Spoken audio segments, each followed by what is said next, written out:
Welcome to Mahodaya media. 15 years back down the line మనం చూసుకుంటే ఆంధ్రప్రదేశ్ రాష్ట్రంలో ఒక పార్టీ ఆవిర్భవించింది. ఆ పార్టీ పేరు వైఎస్ఆర్సీపీ పార్టీ, యువజన శ్రామిక రైతు కాంగ్రెస్ పార్టీ. ప్రజలే రక్షణ కవచంగా ప్రజల్లో నుంచి పుట్టిన ప్రజల పార్టీ ఈ వైఎస్ఆర్ కాంగ్రెస్ పార్టీ. ఆ కనిపిస్తా ఉన్న జెండాకు అర్థం భయమెరుగని ఆ పేరుకు హడలు, అసలంచబోడు ఎవడికి మెడలు, ఆయనెదురుగా కొడుతున్నారు తొడలు, వేసుకుంటారు రా తప్పక చెడలు, పేదోడి కన్సౌల నాలుగు మెతుకుల కోసం.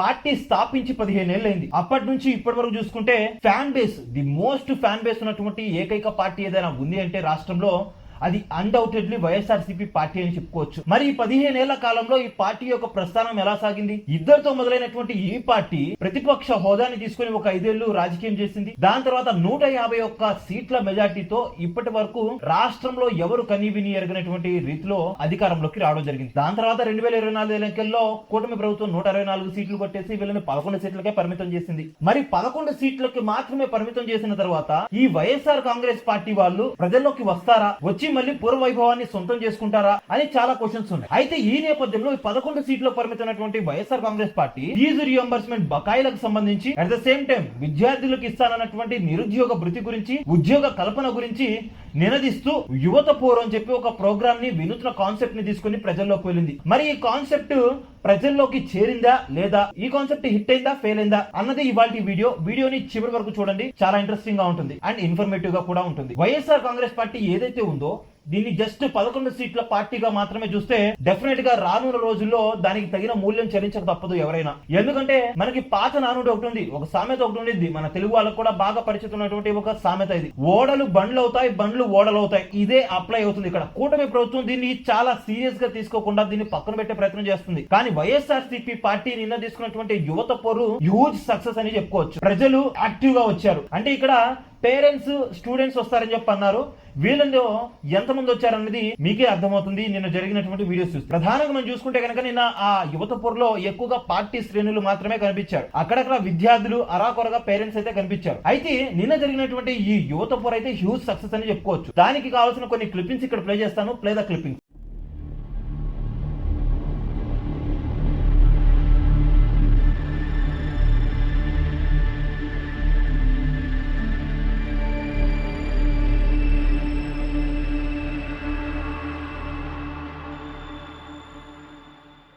మీకు ఇప్పుడు కనిపిస్తున్నటువంటి క్లిప్పింగ్స్ మొత్తం కూడా పల్నాడు, గుంటూరు జిల్లా and at the same time Anantapur సంబంధించినటువంటి క్లిప్పింగ్స్ ఇక్కడ ప్లే అవుతున్నాయి. ఇందులో పల్నాడు, గుంటూరు జిల్లాల్లో ఒక్కటంటే ఒక్క సీటు గెలవలేదు వైఎస్ఆర్సీపీ పార్టీ. మొత్తం కూటమి క్లీన్ స్వీప్ చేసినటువంటి స్థానాలు ఇక్కడ మొత్తం కూడా. కానీ అటువంటి చోట ఇటువంటి రెస్పాన్స్ వస్తుందని చెప్పి ఎవరైనా ఎక్స్పెక్ట్ చేశారా? విత్ ఇన్ 10 months గ్యాప్ లో ఇంత భారీ ఎత్తున రెస్పాన్స్ వస్తుందని మీరు అసలు గెస్ చేశారండి? గెస్ చేయడానికి కూడా లేదు. సో ఇక్కడ కూటమి ప్రభుత్వం అండర్లైన్ చేసుకొని కొన్ని విషయాలు అయితే నోట్ చేసుకోవాలి. అదేంటిదంటే కూటమి ప్రభుత్వం వాళ్ళకు వచ్చినటువంటి మ్యాండేట్ భారీ మ్యాండేట్ కాబట్టి ప్రజలు ఇంకా వాళ్ళ వైపే ఉన్నారని చెప్పి అనుకుంటే అది పొరపాటే అవుతుంది. తప్పకుండా ఎప్పటికప్పుడు వాళ్ళు చేసినటువంటి తప్పిదాలని బేరీజు వేసుకొని దాని తగ్గ ప్రణాళికని సిద్ధం చేసుకుని ప్రజల్లోకి వెళ్ళాలి. ఇఫ్ ఇన్ కేసు అలా చేయకుండా వీళ్ళు ఫెయిల్ అయితే కనుక డెఫినెట్ గా 2019లో ఏదైతే జరిగిందో, 2019లో వైఎస్ఆర్ కాంగ్రెస్ పార్టీ అధికారంలోకి వచ్చింది 151 సీట్లతో. 2024కి 5 ఏళ్లలో పూర్తిగా రివర్స్ అయిపోయింది ఆ పార్టీ యొక్క భవితవ్యం మొత్తం కూడా. రేపొద్దున వీళ్ళు చేసే పనులు కూడా అలానే, వీళ్ళు కూడా ఇలానే చేసుకుంటే కనుక వీళ్ళు కూడా రివర్స్ అవడానికి ఎక్కువ సమయం పట్టదు, ఒక 5 ఏళ్లు పట్టింది. ఈ యువత పోరులో ఏదైతే ఉందో ప్రధానంగా వీటిని YSRCP formation day March 12th అదే రోజున ఈ కాన్సెప్ట్ ని తీసుకుని ప్రజల్లోకి వెళ్ళడం జరిగింది.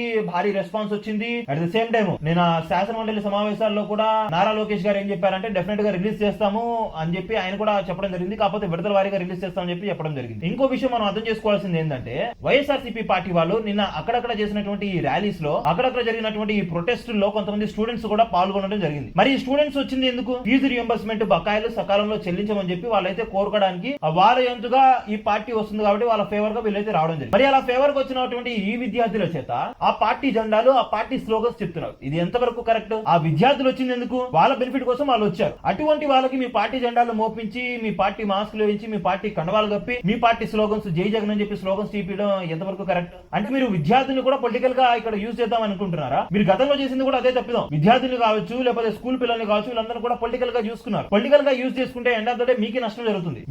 విద్యార్థులాగా చూసుకొని వాళ్ళ యొక్క సమస్యల్ని మీరు పరిష్కరించాలనుకుంటే అలా చూడాల్సింది. కానీ మీరు మీ పార్టీ పండుగ వాళ్ళు కప్పి ఇది మొత్తం చేయడం ఎంతవరకు కరెక్ట్ ఒకసారి ఆలోచించాలి. అట్ ద సేమ్ టైం ఇక్కడ కూటమి ప్రభుత్వం కూడా ఒకటి ఆలోచించుకోవాలి. కూటమి ప్రభుత్వం వాళ్ళు నిన్న వాళ్ళ సోషల్ మీడియా ప్లాట్ఫామ్స్ లో ఐటీడీపీ కావచ్చు, జేటీడీపీ కావచ్చు, దీంట్లో కొన్ని ప్లాట్ఫామ్స్ లో విద్యార్థులకు సంబంధించినటువంటి కొన్ని క్లిప్పింగ్స్ ని షార్ట్ ఫార్మాట్ లో అయితే రీల్స్ ఫార్మాట్ లో అయితే అప్లోడ్ చేయడం జరిగింది. అందులో ఏం చెప్తున్నారంటే గత వైఎస్ఆర్సీపీ హయాంలో లాస్ట్ ఇయర్ లో మాకు ఫీజు రింబర్స్మెంట్ నిధులు అనేవి సకాలంలో చెల్లించలేదు, ఆ బకాయిలు అలానే కొనసాగుతున్నాయి.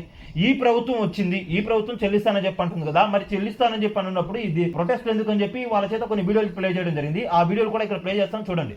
లాస్ట్ ఇయర్ మాకు ఫీజు రియంబర్స్మెంట్ అనేది సరిగ్గా పడలేదు.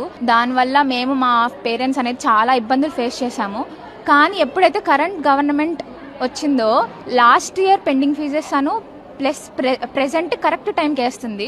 సో దానివల్ల మేము మా ఫ్యామిలీ మెంబర్స్ బర్డెన్ అనేది చాలా తగ్గింది. అది కాక కాలేజ్కే వేసేస్తున్నారు డైరెక్ట్గా. సో ఫర్ దాట్ మేము కెరియర్ మీద చాలా ఎక్కువ ఫోకస్ అనేది చేయగలుగుతున్నాము. So thank you to current government, that is Nara Lokesh. So చూసారు కదండి ఈ వీడియోలో ఆ పర్సన్ ఎవరైతే ఉన్నారో స్టూడెంట్స్ ని, ఇలా స్టూడెంట్స్ దగ్గరికి వీళ్ళు వెళ్ళి రాజకీయంగా అటేమో వాళ్ళు జెండాలు మోపించడం, పార్టీ స్లోగన్స్ ఇప్పడం చేస్తున్నారు, ఇటేమో వీళ్ళు బయాస్డ్ గా ఈ పొలిటికల్ పార్టీకి సపోర్ట్ చేయలాగా చేస్తున్నారు. ఇలా చేయడం ఎంతవరకు కరెక్ట్? అసలు పాలిటిక్స్ లో స్టూడెంట్స్ ఇన్వాల్వ్ చేయడం ఎంతవరకు కరెక్ట్? ఇన్వాల్వ్ చేయదలుచుకుంటే ఆ సమస్యలపై మాట్లాడడానికి ఇన్వాల్వ్ చేయాలి. ఇలా మీ పార్టీ స్టాండ్ తీసుకుంటూ మీ పార్టీ తరఫున బయాస్ గా మాట్లాడడానికి తీసుకోవడం ఎంతవరకు కరెక్ట్? వైఎస్ఆర్సీపీ వాళ్ళు గతంలో చేసింది కూడా ఇదే పొరపాటు. ఏం చేశారంటే డైవర్షన్ పాలిటిక్స్ చేసేవాళ్ళు. ఫర్ ఎగ్జాంపుల్ నీకు నాకు గొడవ జరిగినప్పుడు ఏం చేస్తారు? ఫర్ ఎగ్జాంపుల్ ఇప్పుడు మన టాపిక్ వచ్చింది ఫీజు రింబర్స్మెంట్ గురించి. ఆ ఫీజు రింబర్స్మెంట్ గురించి వీళ్ళు ఏం చేస్తున్నారంటే గత ప్రభుత్వం తప్పిదామని చెప్పి వీళ్ళ చేతి చెప్పిస్తున్నారు. వాళ్ళు ఏం చేస్తున్నారు? ఇప్పుడు ఉన్న కొంతమంది స్టూడెంట్స్ తీసుకుని వాళ్ళు ప్రొటెస్ట్లు చేపిస్తున్నారు. అంటే ఇక్కడ విద్యార్థులకు చెందిన సమస్య కాబట్టి అటు విద్యార్థులే మాట్లాడేవాళ్ళు. అంటే ఇప్పుడు ఒక కాపు నాయకుడు ఎవరైనా ఈ పార్టీని దూషిస్తే ఆ కాపు నాయకుడే తిట్టాలి. ఒక దళితులకు సంబంధించి ఎవరైనా వ్యాఖ్యలు చేస్తే వేరే పార్టీ వాళ్ళు ఆ దళితుడి చేత తిట్టించాలి. ఇలానే చేస్తున్నారు. ఇక్కడ విద్యార్థుల సమస్య కాబట్టి విద్యార్థుల గురించి తీసుకొచ్చి ఇక్కడ ఈ క్లిప్పింగ్స్ పెట్టడం, ఈ మొత్తం కూడా ఎంతవరకు కరెక్ట్ ఒకసారి ఆలోచన చేసుకోవాలి. అట్ ద సేమ్ టైమ్ విడతల వారీగా చెల్లిస్తామని చెప్పి అంటున్నారు. 4,000 కోట్ల రూపాయలు బకాయి అని చెప్పి మీరే అంటున్నారు. ఒక విడత మీరు శాంక్షన్ చేశారని చెప్పి అంటున్నారు 700 కోట్ల రూపాయలు.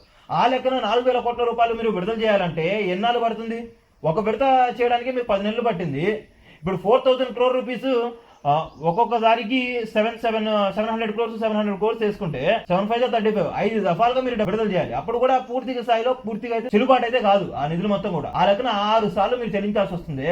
ఆ 6 సార్లు చెల్లించడానికి అప్పటి వరకు ఎవరైతే ఈ విద్యార్థులు వారి యొక్క ఎడ్యుకేషన్ కంప్లీట్ చేసుకుని అకాడమిక్ ఇయర్స్ పూర్తయిపోయి బయటకు వస్తున్నారో వాళ్ళకి సర్టిఫికేట్లు ఎలా వస్తాయి, వాళ్ళ ఫీజులు కట్టమని చెప్పి డబ్బులు అందక సకాలంలో వాళ్ళు పడే కష్ట నష్టాలు ఎవరు ఓర్చుకుంటారు? ఎవరు చూస్తారు? మీరు గత ప్రభుత్వం చేసిందని చెప్పి బకాయిలు అని చెప్పి సింపుల్ గా కొట్టుపారేస్తున్నారు. మరి మీరు గతంలో ఏం చేశారో కూడా ఒకసారి ఆలోచించుకోవాలి కదా. మీరు కూడా ఇలానే బకాయిలు పెట్టి వెళ్ళిపోయారు కదా. వైఎస్ జగన్మోహన్ రెడ్డి గారు దాన్ని చెల్లించారు కదా, అది ఆలోచించాలి కదా. అది ఆలోచించట్లేదు మీరు. జగన్ చేసినటువంటి పనులకి జగనే ధర్నాలు చేయడం, జగనే రాస్తారోకలు చేయడం, జగనే పిలుపులు ఇస్తూ యువత పోర్లు ఫీజు పోర్లు చేయడము ఎంతవరకు కరెక్ట్ అని చెప్పి నారా లోకేష్ గారు అయితే శాసన మండలి సమావేశంలో మాట్లాడడం జరిగింది. ఆయన చేశాడు, ఓకే. ఆయన చేసిన దాన్ని మీరు ప్రభుత్వం యాజ్ ఏ ప్రభుత్వంగా మీరేం చేయాలి? ఆ డబ్బులు మొత్తం కూడా రిలీజ్ చేయాలి కదా. ఇక్కడ ఎండ్ ఆఫ్ ద డే ఇబ్బంది పడుతుంది ఎవరు? విద్యార్థులు కదా. విద్యార్థుల వైపు నుంచి ఆలోచించాలి కదా. రిలీజ్ చేస్తున్నామని చెప్పంటున్నారు ఏదైనా అంటే. ఇలా విడతల వారి విడుదల చేసుకుంటా పోతే ఆ లెక్కన 2 సంవత్సరాలు అవుతుంది మీకు. దీన్ని టాప్ మోస్ట్ ప్రియారిటీగా తీసుకొని దీన్ని త్వరితగతిన పరిష్కరిస్తే డెఫినెట్ గా మీకే మంచి మార్కులు పడతాయి కదా. అలా ఎందుకు ఆలోచించడం లేదు మీరు? సో దీని గురించి మీ అభిప్రాయం ఏంటో కామెంట్ చేయండి. ఈ ఫీజు రియంబర్స్మెంట్ లో ఇద్దరు తప్పు ఉంది. ఇప్పుడు ఈ నిధులు రిలీజ్ చేయనటువంటి కూటమి ప్రభుత్వం తప్పు ఉంది. గతంలో బటన్లు నొక్కి డబ్బులు రిలీజ్ చేయనటువంటి ఆ ప్రభుత్వం తప్పిదం ఉంది. ఇప్పుడు మేము వచ్చిన తర్వాత మొత్తం చెల్లిస్తామని చెప్పి విడతల వారీగా రిలీజ్ చేస్తూ అరాకొరగా రిలీజ్ చేసినటువంటి ఈ కూటమి ప్రభుత్వం తప్పిదం కూడా ఉంది. దీంట్లో మీరు ఏ పార్టీ స్టాండ్ తీసుకుంటారు, ఎవరి వైపు ఉన్నారు, ఎవరిది తప్పు అనేది మీరు కూడా తెలియజేయండి. అట్ ద సేమ్ టైం నిన్న జరిగినటువంటి యువత పోరుపై మీ అభిప్రాయం ఏంటో కదా కామెంట్ చేయండి. So thank you for watching our video till then.